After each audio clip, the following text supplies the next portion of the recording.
Good evening, everybody.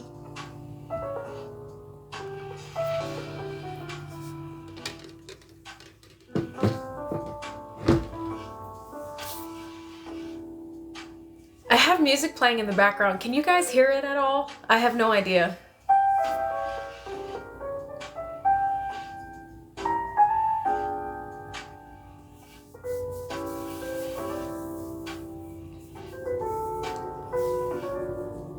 Oh, you can hear it? Okay. And I'll turn it down when I start reading, but I figured we've got a few minutes.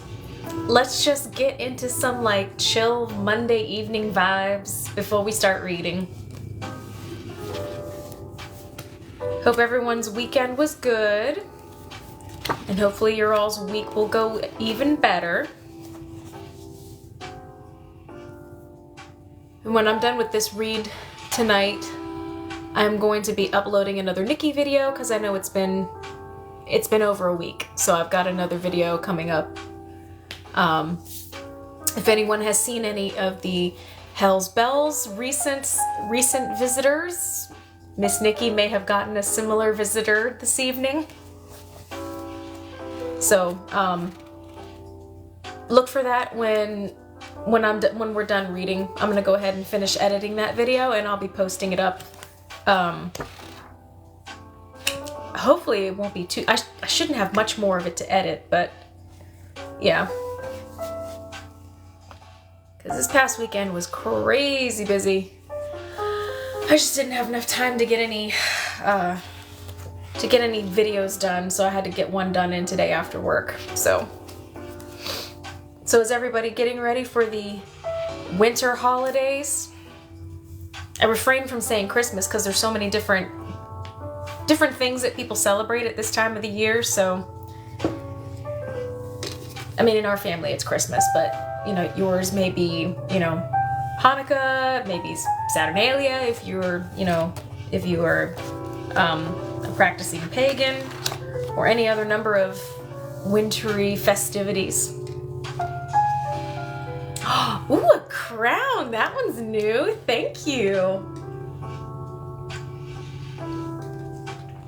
Yes, thank you, thank you.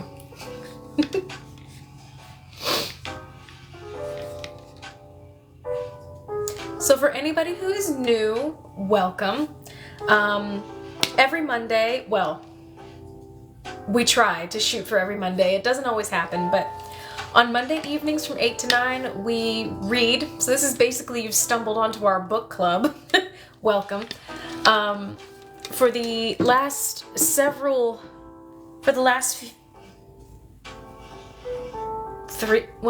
few months now, we've been going through a book series by Amelia Atwater Rhodes.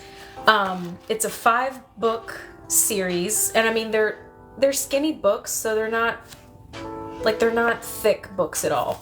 Like, these are very easy reads if you're not a big reader and you're trying to get into like a really easy series to get into. This is a great one. Just because it's not real cerebral. It's just nice, easy, light reading.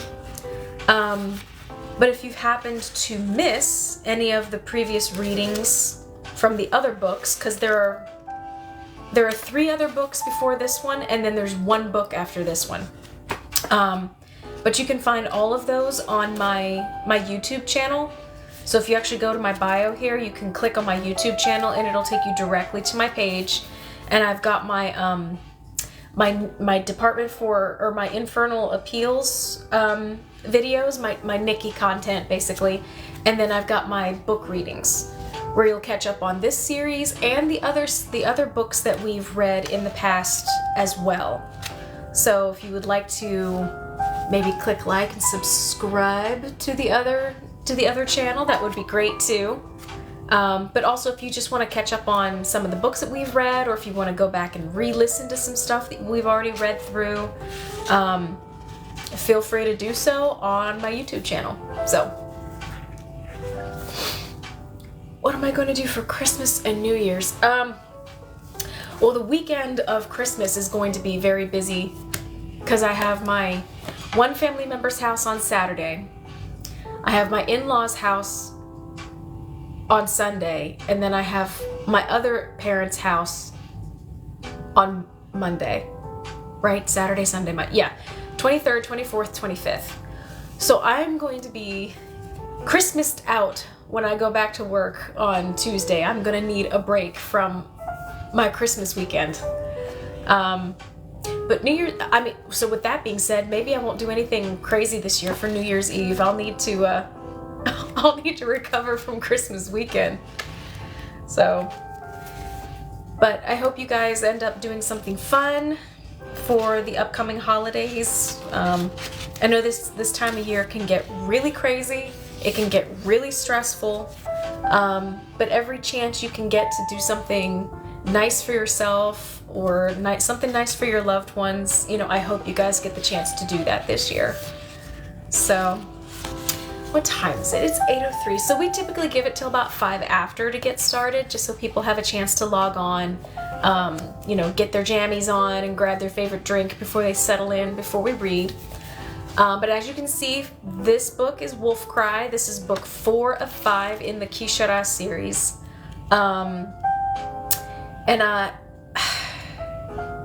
These last two books I don't remember quite as much from, like when I read this series forever and ever ago. But I mean, they're all connected, of course. So, but yeah, I don't really remember what happens a lot in this book. But we're gonna find out together. So, and just, well, you guys can hear the music, so you can hear me fine. Never mind. Okay. So I'm gonna go ahead and turn down our music. All right. So we can get started on our book. So for anyone who's just joining us, welcome. We are reading Wolfcry, which is a single part book in a 5-part series. So for anyone who has the book, this is a fresh book, by the way. I just got this from Amazon yesterday. So, because I just could not find my other copy. I have no idea where it is. If it's even in the house. But if it is, now I have 2 copies. So, you know, it's fine. But all right. Without further ado, let's get into it. Stiff pages, good lord. Prologue. Another day, and Wyvern's court still survives. Sometimes I fear that we are held together by nothing but hope and desperation, but those bonds have held us for a score of years. Tomorrow is the holiday that my mother's people call Festival. It is a day of storytelling, laughter, and song for the avians. Already the northern hills of Wyvern's Court are bright with decorations. Meanwhile, my father's people, in the southern hills, prepare to celebrate a serpent event. My cousin, Salem Cobriana, will take vows tomorrow to become a full member of the Dancers Guild. He will be the first Cobra in more than 800 years to be embraced by that venerated group. I speak of my mother's people and my father's. To which group do I belong? Both or neither? I have 4 forms in addition to my human one. One is that of a hawk, as pure and golden as any avian queen who soared above the land. Another is that of a black cobra, like every heir to the Serpient royal house. I also have a form that is a blend of all of my traits. A human body with wings the color of sunset, scales black like night, garnet eyes, a hawk's vision, and a cobra's poison. My last form is that of a wyvern, a perfect blend of serpent and avian, a form that is all of my people and like none of them. The wyvern's cobra body is ruffled with feathers at its hood, spreading into wings that can drive me through the air faster than any hawk. I am the princess of Wyvern's Court, the wyvern for which it was named, and my reign will mean the union of 2 worlds that warred for 2 millennia before my birth. Tomorrow, Festival, marks 21 years since my mother and father made what many considered a mad plan to bring peace to their people. My parents ended the slaughter, the battles, the clash of armies, and the generations of widows and orphans.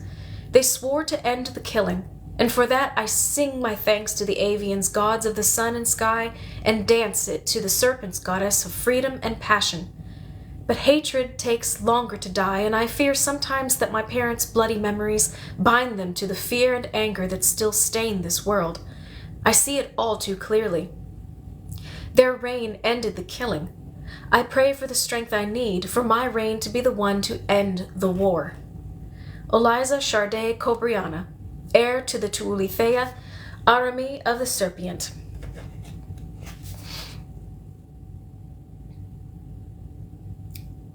Oh, you guys think I'm darling. Oh, thank you so much. That is the most adorable thing. Oh, thank you, Miss Janny. Chapter 1.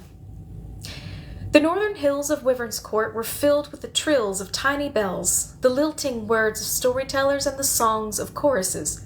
Enraptured children sat in front of me, waiting for me to begin the story of the first avian queen. Blatantly out of place among them was a friend of mine, a serpient dancer named Urban, who was lounging near the back, managing to look bored and nervous at the same time.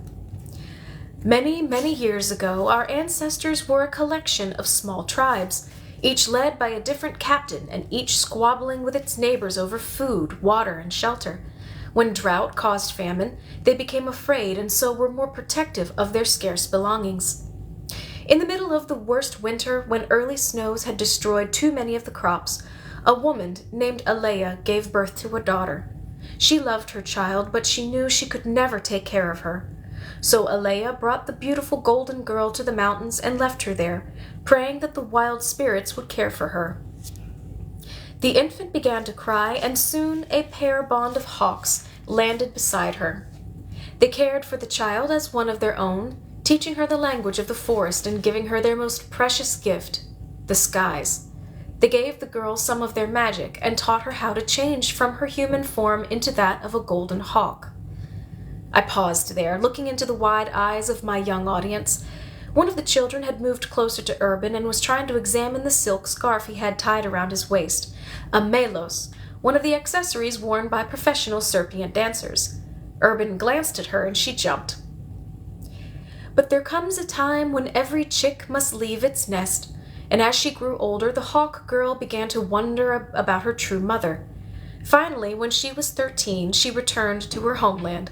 She found her mother and her younger brother, whom she had never known, but was horrified by the conditions in which they lived, by the fear and anger that seemed ever present among humans. The girl led first her family and then the rest of her mother's tribe into the woods and taught them how to reach the skies.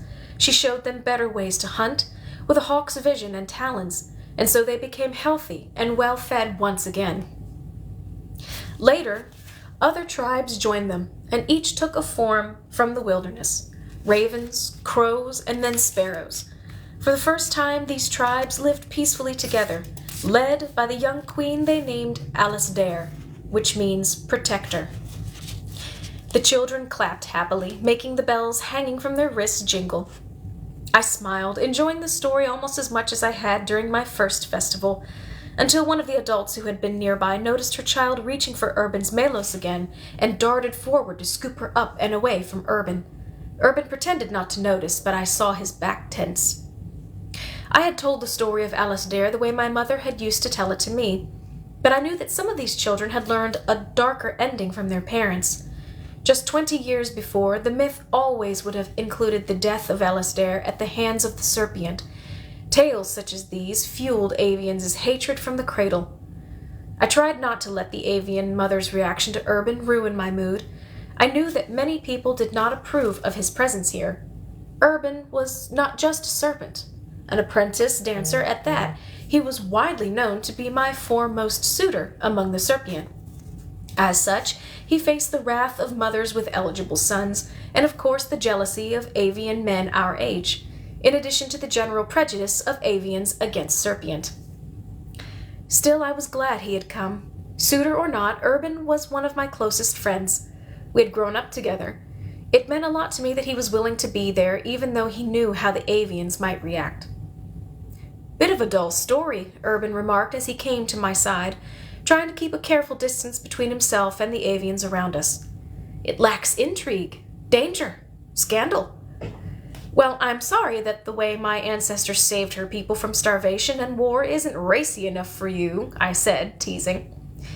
Serpient history, which, unlike the avian stories, was regarded as fact, not myth, involved the brave leader of a clan known as the Dasi seducing a powerful creature called Leben, who had impersonated one of their gods to demand their worship. The story, which was told each year in the dance named after the winter solstice holiday, Namir Da, described how Leben had given all of Maeve's people second forms to try to win her favor. Maeve had been given the form of a white viper. Keisha, the high priestess of Anamirak, had been given the form of a king cobra. 7 others had been given serpent forms, and 4, the followers of the god Anmik, had been given falcon forms. The Namir Da did not tell the falcon story. It also did not include the part about the Dasi being torn apart by a vicious civil war shortly after the gifts had been given. Maeve and the 4 falcons had been exiled on charges of black magic. The white viper still lived on the fringes of our society even in modern day, while Sharza, Araceli, Sifka, and Servos made up the royal house of the Falcon Empire. Keisha's people became the Serpient. My family were her descendants. Unfortunately, Urban continued, his tone making clear that he found nothing unfortunate in it, I need to run to the nest now. I'm hoping to catch Salem before he is surrounded by people. Only the full members of the Dancer's Nest had been invited to Salem's initiation ceremony, and though Urban had grown up in the nest, he had not yet taken his vows. However, the reception that night would be open to anyone who wanted to attend, including apprentices and wyverns. You will be there later, right? Of course. I think my parents have already headed over. He looped an arm around my waist and kissed my cheek. By Serpient standards, the gesture was friendly and casual, but by avian standards, it was shockingly forward, so much so that someone immediately grabbed Urban's arm to drag him away from me. I'm sorry, Urban instantly said, smiling at the young man who had come to my unnecessary but well-intentioned rescue. Did you want a kiss too? Maurice, the avian, blushed the color of a robin's breast, which prompted Urban to add, I'm sure you did, just not from me. As Maurice stammered, Urban raised his hands innocently. Sorry, Eliza, Maurice, but what can I say? I agreed to be bored to tears all day. You can't blame me for slipping up. Now I really do need to run. I'll see you later, Wyvern. He blew me a kiss on his way down the hill to the Dancer's Nest on the opposite side of Wyvern's Court. I apologize if I overreacted, Maurice said to me before I could even begin to speak. I saw him put his hands on you as I walked by, and responded without thinking. I had known Maurice for years, and while I was glad he understood that I would think he had overstepped his bounds, I knew he didn't really think it was inappropriate to pull an assertive suitor away from a lady. I appreciate your concern, but according to Serpient custom, I explained patiently, he might as well have just smiled at me. It would have meant the same. According to Serpient custom, perhaps, Maurice said, but Urban knew where he was. The laws are the same on both sides of Wyvern's Court, and he hasn't broken any. They might be the same on both sides, but they change according to blood. Urban took advantage of the fact that you allow a serpent to behave in a manner that you would consider utterly inappropriate from an avian like me, and he did it specifically because he knew it would offend the dozens of people who were watching. What he said horrified me, because to a large extent it was true. I wanted my people to be treated equally, but even I dealt with avians and Serpient quite differently, assigning to each a different set of rules. What choice did I have? I couldn't judge my people only by avian or Serpient standards, and asking them to behave according to the customs of the area they were in meant that they might as well still have 2 courts. Between a culture in which it was inappropriate to display strong emotion and another in which it was rude not to, one world where touching was vulgar and another where lack of contact was an insult, there was no easy middle ground. There certainly wasn't one that wouldn't be considered offensive by everyone. The moral of this story, came a calm, diplomatic voice, is that Urban can steal as many kisses as he likes, and regardless of his intent, she will always see his actions as one of a friend. I turned, and was immediately face to face with 17-year-old Sive, the youngest daughter of my grandmother, Nicola, which technically made Sive my aunt, despite her being 3 years younger than I was. Sive's hair was long and golden, and her eyes were the same color. She wore a softly flowing cream gown, and her feet were bare aside from the fine golden anklet that chimed as she walked. She said, "Serpents may be freer with physical contact, and I'm sure that it is a perfectly valid choice. But I imagine it is difficult to court a lady if there's nothing romantic and daring left to do." Hearing sweet, docile Sive say the words romantic and daring almost made me laugh. Although Sive had grown up in Wyvern's Court, she had been raised with the strictest avian traditions. Right now, Sive stood beside her avian Alastair, Prentice, the 19-year-old man to whom she had been betrothed at her birth, a raven who had never done anything that was not careful and reserved. Sive's comment pacified Morris, but it did not settle my own thoughts, partially because I continued to worry about my own prejudice, and partially because I wasn't certain I wanted Morris to take Sive's thinly veiled advice to be romantic and daring. In avian society, a lady who accepted a kiss on the cheek from a suitor might as well have accepted a proposal. I wasn't ready to choose my king. I could think of only one way to avoid the potential problem: give Morris something to do before he thought up something on his own. "Unfortunately, we must continue this conversation later," I said, "since I plan to attend Salem's reception." "I thought you said you couldn't go," Morris said. "To the ceremony itself," I clarified. "Salem's initiation is a major event, not just for the dancers, but for all Serpient, since it means the return of the royal family to the nest. The reception is open to anyone who wants to attend." Morris's eyes did not quite glaze over, but despite his best attempt to show an appropriate level of interest, it was obvious that he cared as much about the formal ending of an 800-year-old feud between the nest and the Copriana as Urban had cared about famine among Alasdair's warring tribes. "You're welcome to join me," I offered. "Us," Sive corrected. "I promised Salem I would make an appearance." "Sive," Prentice's cultured tones didn't quite conceal his distress. "Didn't you decide not to attend?" I wasn't surprised by the raven's reaction. Prentice was horrified any time Sive chose to be around Serpients. He didn't care for me, and I didn't care for him, but he and Sive seemed to get along well enough. If the hawk resented having no choice in the matter, she did not express the sentiment aloud. Avian ladies had always had their pair bonds chosen for them by their parents. I was thankful that my parents had decided to follow Serpient tradition, allowing me to pick my own mate, though occasionally I wondered if it would have been easier if the choice had been made for me. Sive arched one golden brow. "No," she said, "I believe I told you that you did not need to attend, if you are so uncomfortable around Serpient. Since Salem, Eliza, and her parents, Zane and Danica, will be there, I am sure to be quite adequately chaperoned." "Morris?" I prompted. He started to shake his head, then paused, taking a moment to evaluate my very serious expression. "This isn't just a friendly invitation, is it?" I shook my head and answered honestly. "Morris, you were upset that Urban kissed my cheek because you know that he is also courting me, and you fear it means that I allow him more liberties than I do you. Sive and I both told you that it meant nothing. I'll go one step further in telling you why. I'm not an avian lady, to be courted with poetry and flowers. I'm not a Serpient dancer, who can be impressed by a harja and a gift of handmade melos. I am the Wyvern of Wyvern's Court, and I cannot afford to choose as my king a man who is not able to accept both sides of me, and both sides of this land. If you're going to feel threatened by Urban, it shouldn't be because he kissed me.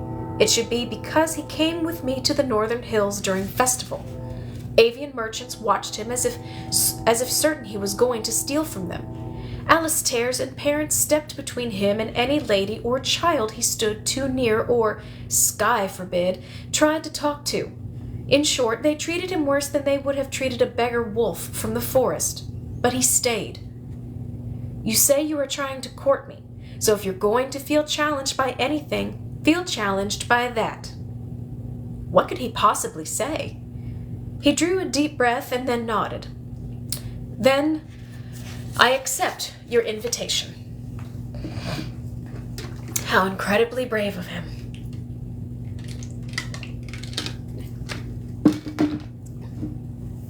All right.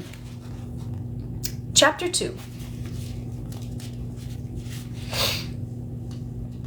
Even for someone raised partially in the serpent nest, as I was, there were sights capable of stopping thought and even breath. A professional dancer who takes the stage to perform a harja for a man she desires is one such sight. As we moved through the crowd, Maris followed me closely and tried to stay calm. We had almost reached Salem when I saw Rosalind Lacaille step onto the dais. If her relationship with Salem had not already been common knowledge, it would have been made clear by the lingering look she sent his way as she rose onto the balls of her feet, stretching her spine and arching her back in a pose I recognized. It was the starting position for the solo in the Namirda dance, Maeve's Seduction of Leben, one of the most famous and most complex of the Harja. The dance was accompanied only by a single drum, which pounded like a heartbeat, driving the pulses of the audience faster as our minds and bodies were hypnotized by each dip and turn Rosalind took.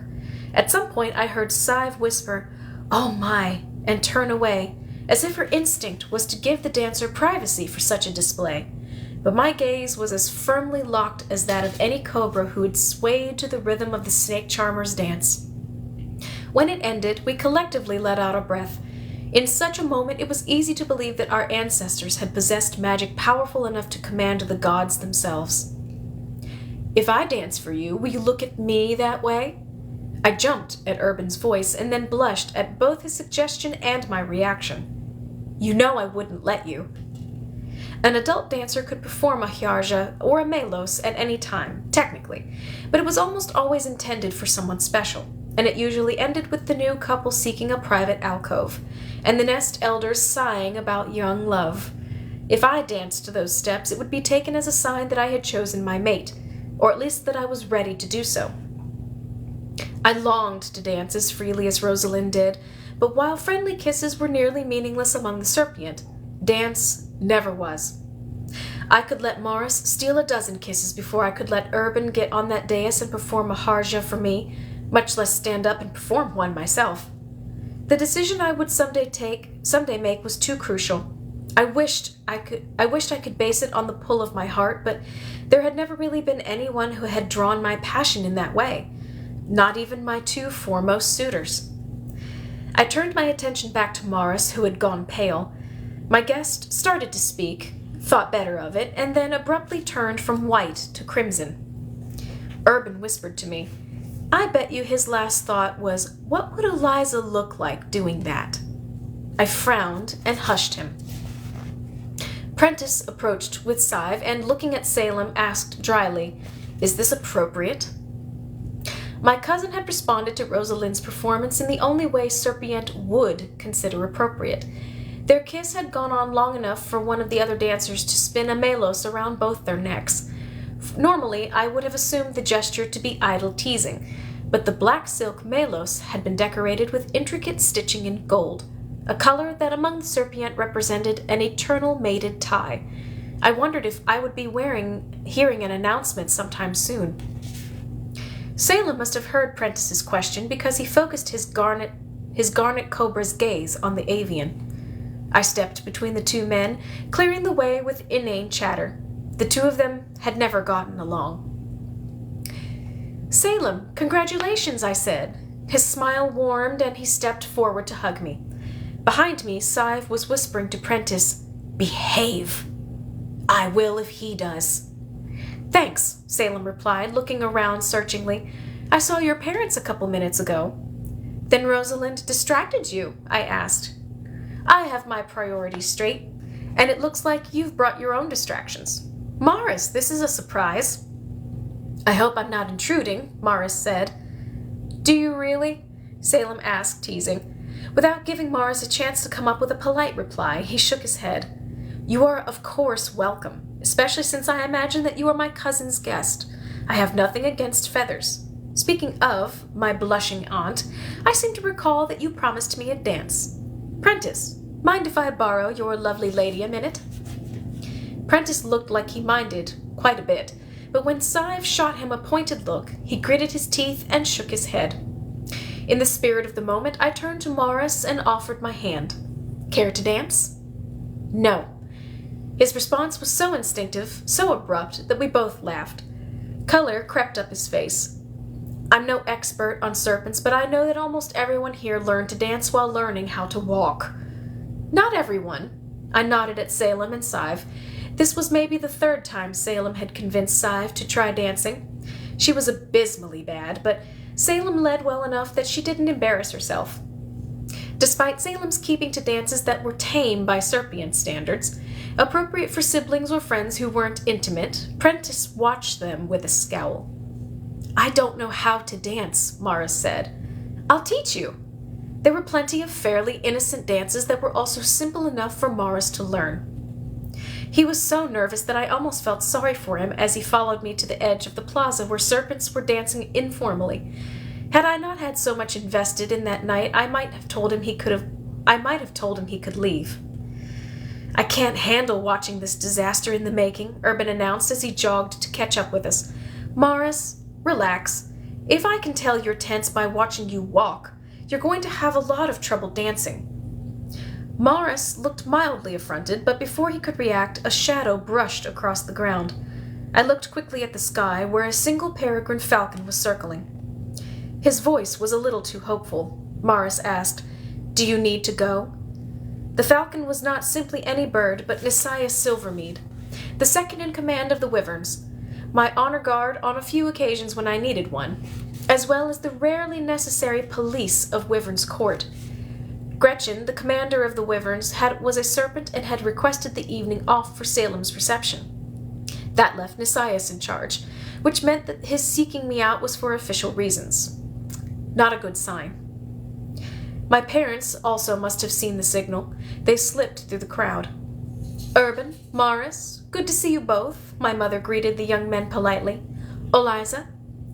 "Go," Urban said. "I'll take care of Morris while you're gone." "Excuse me?" Morris chirped in surprise. "I spent all day at your avian festival," Urban informed him. "You aren't getting off so easy here just because there's an emergency. Give me your hand. By the time Eliza gets back, we'll have you ready for a dance." They looked at each other for a moment, Morris shrinking somewhat with acute discomfort, and Urban's blue eyes shining as he challenged his primary competition. I could almost hear both them thinking, is this really worth it? I worried about leaving them alone together, but if Nisias was looking for me, then I had bigger problems than male egos. "I'll be back as soon as I can," I told them. "Do you have any idea what's going on?" I asked my parents as the three of us pushed through the cloud to clearer ground. They both shook their heads, but the answer was not long in coming. As soon as we were outside the mass of serpents, Nisias dove to the ground, transforming from a falcon into a young man with blonde hair that turned silvery blue at the front and worried, icy blue eyes. Nisias and I had been friends since infancy, the only falcon in Wyvern's Court. He was as much an anomaly as I was as the only Wyvern, and that bond made us very close. That he was the only male my age who I knew would never try to court me also helped. He had gracefully offered to take over for Gretchen for the evening without speaking a word of regret about not being welcome at the reception. Salem might not have anything against feathers, but many serpents were still uncomfortable around a falcon, even one born and raised in Wyvern's Court. "Something wrong?" my mother asked. As always, Danica Charday seemed to embody the blending of the two courts, and I often tried to mimic that. Her gold hair was pinned up with combs decorated with images of the serpient goddess Anamirak, exposing the hawk feathers at the nape of her neck, and a necklace of twisted gold, with a pendant in the form of an unlay, an ancient serpient symbol meaning fate. The necklace I wore every day had a coin stamped with the same symbol. It had been a gift from the Dancer's Nest to my mother when they had ceremonially welcomed her into their ranks shortly before my birth. Even though my mother was dressed like a serpent dancer right then, she held herself with the calm poise of an avian lady while listening to Nisias's report. I'm not sure, Nasiah said. A pride of lions entered our land a few minutes ago. The leader says he has a message for the royal house of Wyvern's Court. All the lions I knew of worked as mercenaries. Wyvern's Court had never needed them, though they had offered to serve both the Avians and the Serpient at various times during the long years of war, and had occasionally been hired. Are they waiting in the rookery? I asked. In the courtyard, yes. As we started toward the eastern cliffs, my mother hesitated, glancing back at Maris and Urban. Is it a good idea to leave them together? Probably not, I admitted. An avian and a serpient dancing together to impress the recipient of their mutual affection, my father mused. It is bold, but not the most surprising thing I've ever heard of young men doing in their efforts to show off. They will probably be fine. Probably? I asked. The words were not as comforting as I would have liked.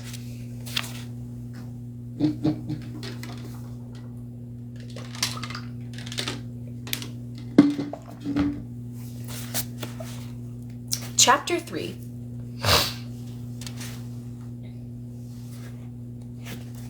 We entered the rookery courtyard to find 6 well-armed men and women watching us with a neutral attention.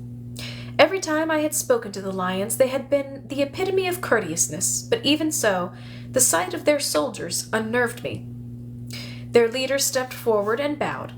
Diente and Alastair Zane Cobriana, Tuli Thea and Naga Danica Charday, Princess Oliza Charday Cobriana, and Aramika Irene Cobriana. Tavisan greeted us formally as my father's younger sister, Salem's mother, stepped into the room. I saw the 3 of you leave and came in case I was needed, Irene explained when we all looked back at her. That's yet to be seen, my father said. Tavisan, I understand you have a message for us? I'm here on behalf of Kalisa, the alpha of the Vahamil pack, Tavisan said. The wolves' territory brushed against the northern borders of Wyvern's Court. We had always had excellent relations with them. My pride recently stopped in Vahamil land to trade. As you know, it is our way to ask permission of the leader of any territory we stop in, so I requested an audience with the Alpha. It was not entirely what I had expected. Kalisa has been injured, severely. I was told that it was a hunting accident. It is possible that a successor will be chosen. Kalisa says she would like her allies to be present, so that if necessary she can introduce them to the new Alpha and help ensure continuing alliance between the Vahamil and Wyvern's Court. I was told, Kalisa says. He was being very careful with his words. Why does it take 6 soldiers to deliver a message? I asked. I have given you the message, as I was requested, he replied.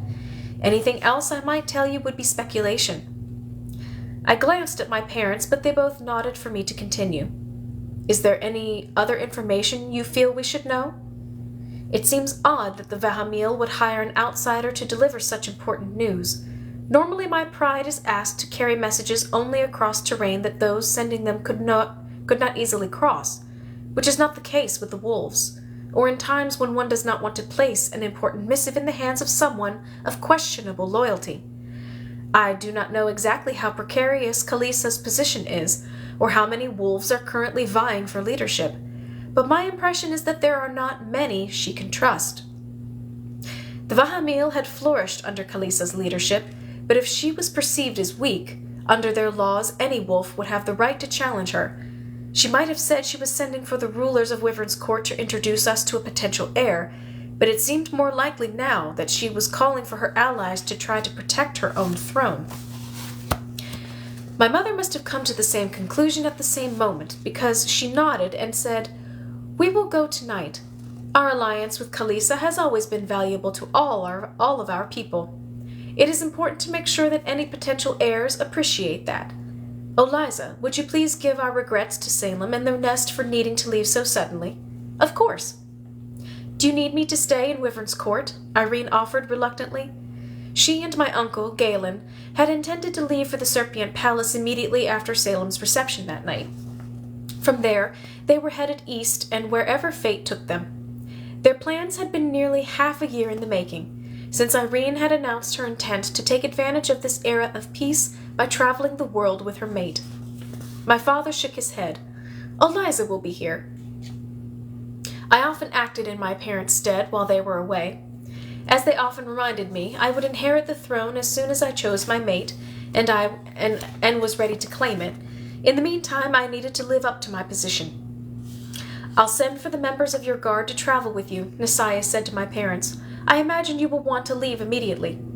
That would be best. If you do not require our escort, Tavi-san said, I would like to respectfully ask your permission to remain in Wyvern's Court and visit your market tomorrow to replenish our supplies. We did not have time to trade with the Vahamil.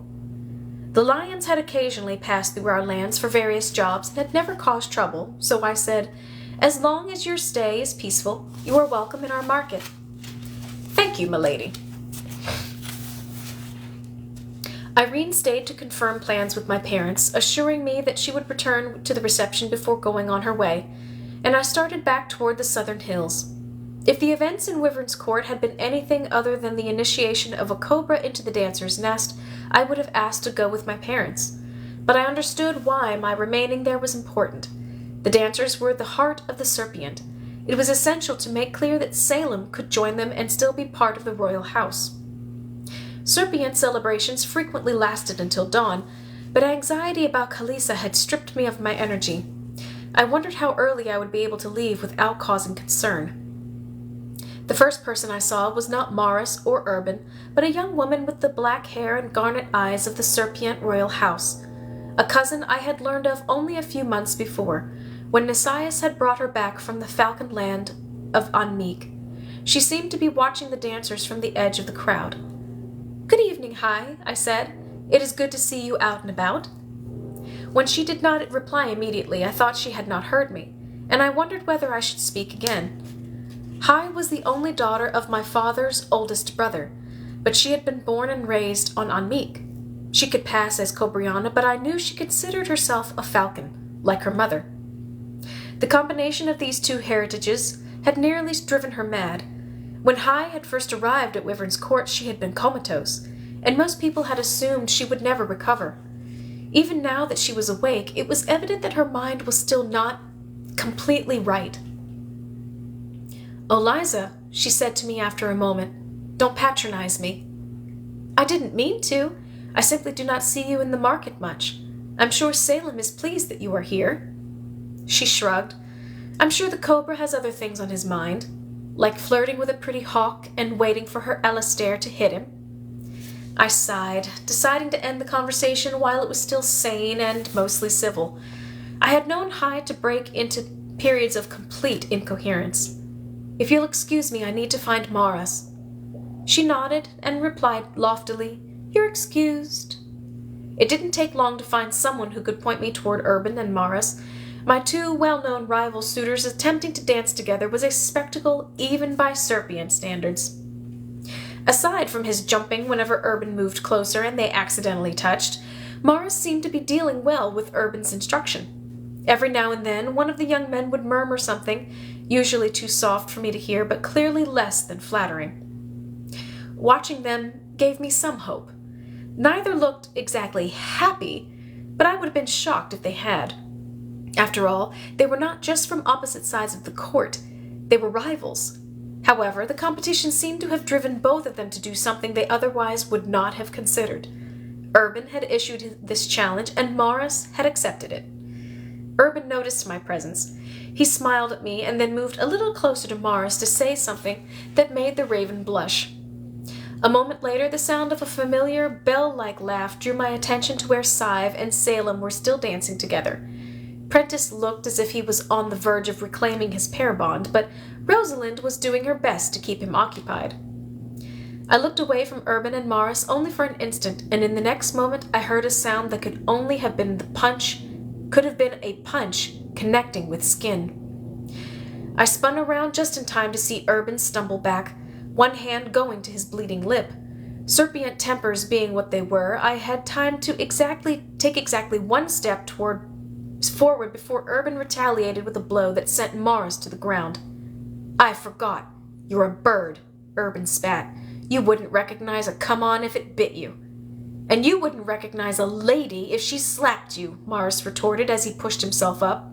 "Sure I would." One just did.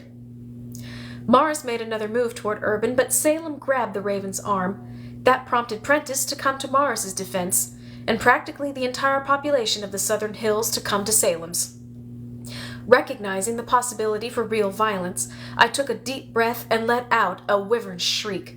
It was sharper than the hunting cry of a golden hawk and more dangerous than the hiss of a king cobra, and it made everyone freeze in their tracks. Salem, do you really want to let your reception turn into a brawl? I asked. My cousin shook his head and took a step away from Morris and Prentice. Do you want that to be the memory your parents take with them when they leave tonight? I was aware that my voice was less than warm, and I didn't care. Prentice, perhaps you should talk to Sive before you put her in the middle of a riot? Prentice's eyes widened, and he turned his head to locate his pair bond. Sive had pressed herself against the edge of the dais, trying to get out of the way of the crowd. Morris, Urban, what happened? Eliza, Morris hesitated, as if realizing that his excuse was not enough to justify the fight. I lost my temper. So I saw, I sighed. I doubted that Urban was entirely innocent. No doubt each of them had been trying to bait the other.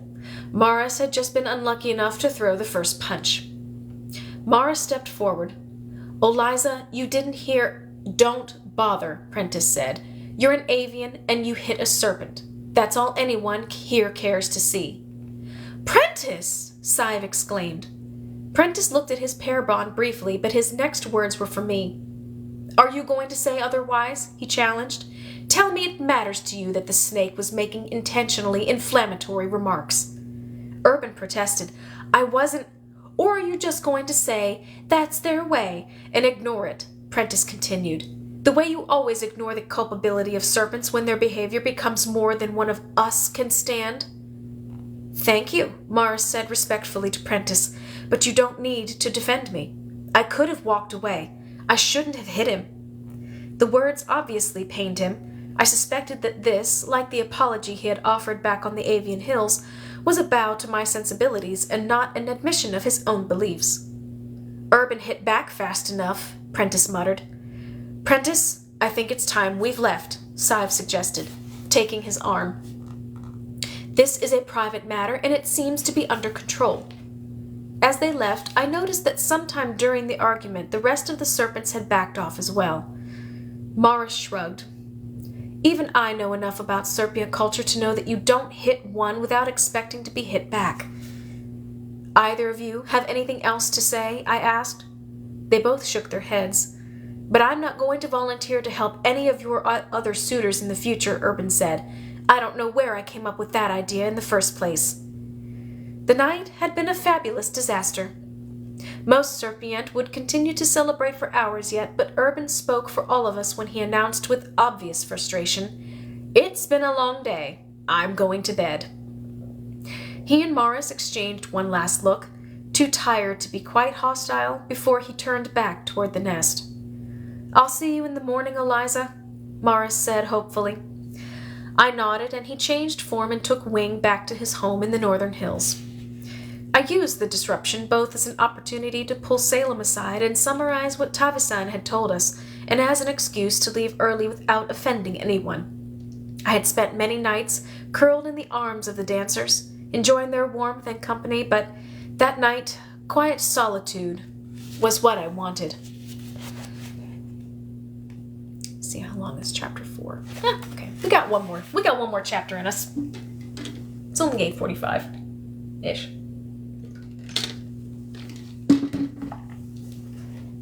Chapter 4. At the last moment, I changed my direction so that instead of immediately going to the rookery, I stepped into the forest beyond the northern hills. I needed to calm down before I would be able to sleep. I was not surprised when Nasias landed by my side a moment later. He was my guard, and he would not leave me alone, especially while there was any rumor of unrest among the nearby wolves. He gave me distance as I picked my way through the darkened woods, lost in thought, but he came to me when I sighed. What happened? He asked. I saw your parents off and then flew over the southern hills just in time to see you come out here. I briefly described the fight, trying to keep the bitterness from my voice. After I was done, Nasias let a few moments pass in awkward silence before speaking softly. Do you want to talk, or should I give you space? Though I knew he would not go far enough for me to be truly on my own, I appreciated the offer of privacy. We had been friends for so long, I chose instead to tell him the fears that I had rarely shared with anyone. I love the Serpient, the dancers, the silken Melo scarves, and the Namir Da, I said. I love the avians, their singers, the sky, the poetry, and the philosophical debates in the northern side of the marketplace. I love both sides of Wyvern's Court. Enough to admit that despite their sitting on opposite sides of a single valley, intended to be one society, they might as well sit on opposite sides of the world. They are two completely different civilizations, and neither wants to change to accommodate the other. And I don't feel I have a right to tell them to. Nasias looked away, and I regretted how frustrated I had sounded. I tried not to burden others with these fears.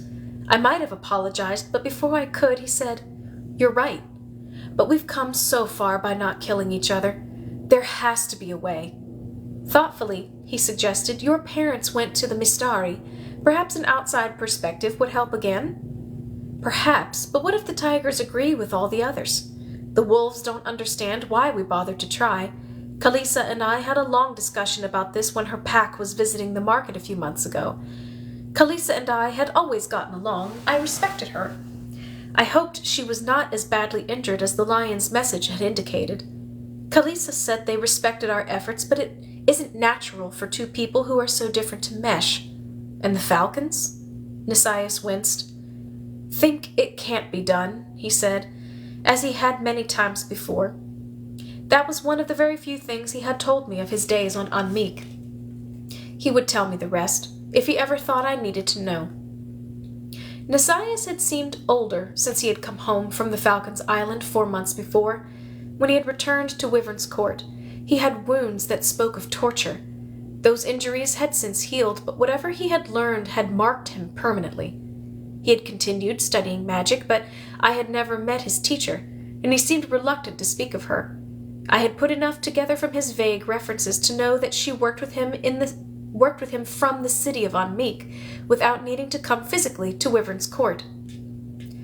What if I go to the Mistari, and they say the same thing? I challenged. It can't, or shouldn't, be done. People see the Mistari as almost infinitely wise. If I brought that message back with me, it would fracture the court further. I can't risk that kind of damage. But doing nothing meant risking the kind of damage that could have occurred that night. Maybe I should just give it up, I said jokingly. Shock everyone and elope with a falcon.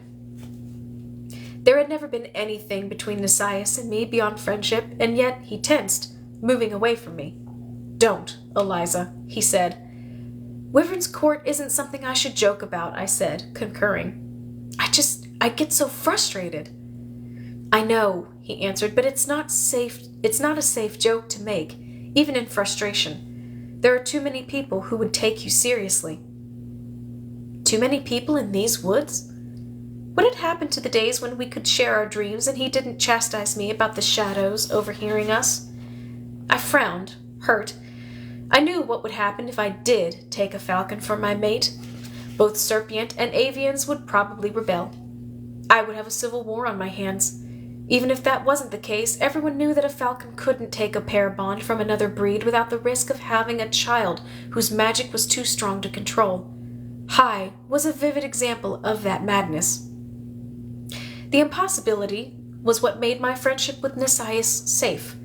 There had never been a chance for a relationship between us, so we could both tease and not worry about it going further.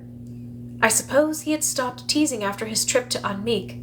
I hadn't noticed until just then. It's late, Nasias said softly, and it has been a long day. Maybe it would be best to face these questions in the morning. I nodded. You're right. It's too late tonight to make any decisions anyway. Too late to do anything but turn over the same fears.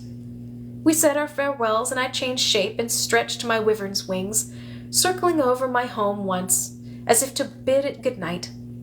The dancers would keep the southern hills bathed in light and music until nearly dawn, but the rest of my world was quiet and peaceful.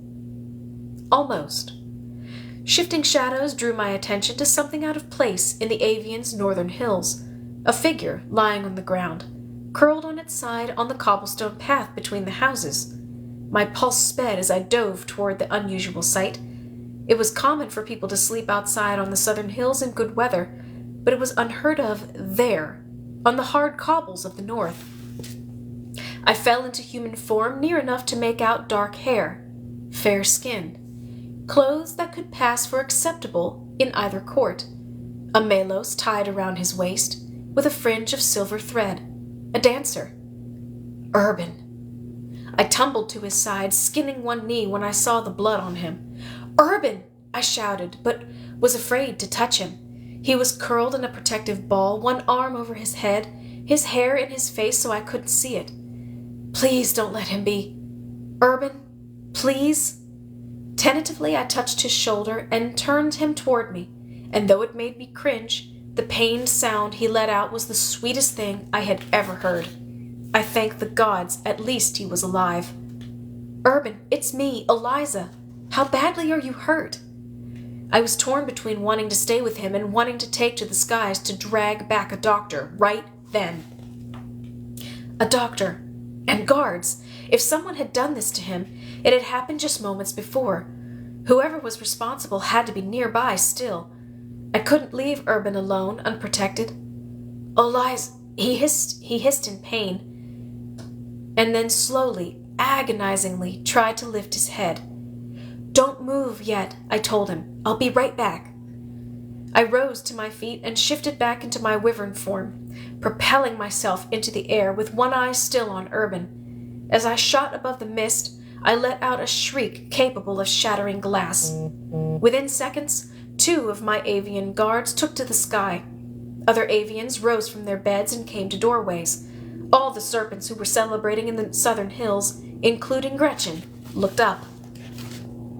Half a minute had passed since I'd left Urban, but by the time I landed beside him again, I had 6 of my guards with me.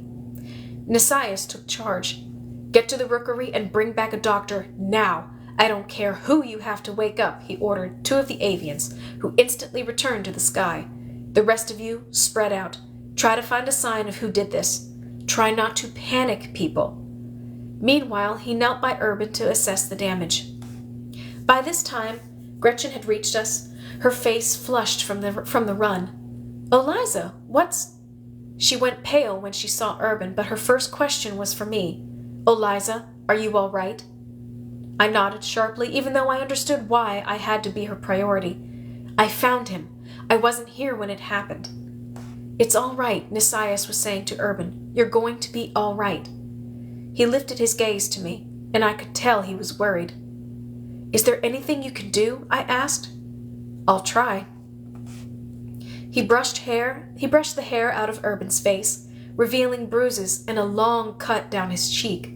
One of Urban's eyes was swollen shut, but the other eventually focused on Nisias, and Urban cringed, perhaps anticipating the touch of what the Serpent considered Falcon's black magic. It'll be all right, Nisias said again before he closed his eyes, drew a breath, and then went impossibly still. By the time the doctor arrived a few minutes later, Urban's eyes had closed again, but he was breathing regularly. Nisias looked up, finally releasing the long breath he had held, and reported, I can't do any more. I don't know how.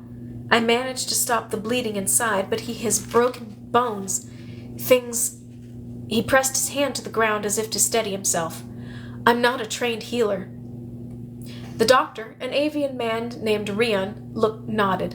I'll take care of him. The next 2 hours were torture. I waited in the rookery library, my head in my hands and my body shaking with adrenaline, while the doctor attended to Urban. Eliza? I looked up when I heard Gretchen. Urban is awake. He wants to speak to you. How is he? The doctor is... optimistic. The careful words made me pale, and she quickly clarified, He'll live. But the doctor is avian. I do not think she understands that Urban is more concerned about the broken leg and the dislocated knee than he would have been about a potentially fatal injury. Gods, I whispered.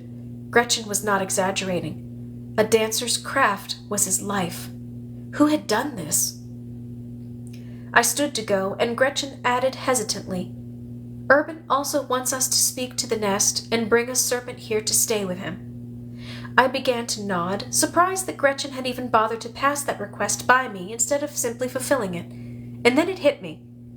When the dancers heard about the attack on Urban, they would be furious and assume that avians were to blame. We needed to find out who had done this before word got out, or the dancers might take matters into their own hands.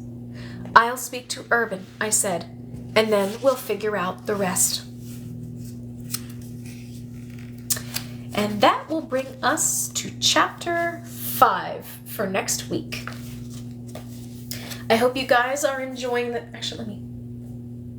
I hope you guys are enjoying the story so far. And again, if you are missing out on the rest of the previous books, by all means, hop onto my YouTube channel and get yourself caught up. It may take a little while. There's a lot of reading, but I hope you guys enjoyed that. And yeah, so next week, next Monday, same time, same place, 8 to 9 or 8 to 9:30, depending on how I am. And we will continue our read of Wolfcry. And until then, I hope you guys stay hydrated, stay safe, and have a great week. And I will see you on Monday. Bye.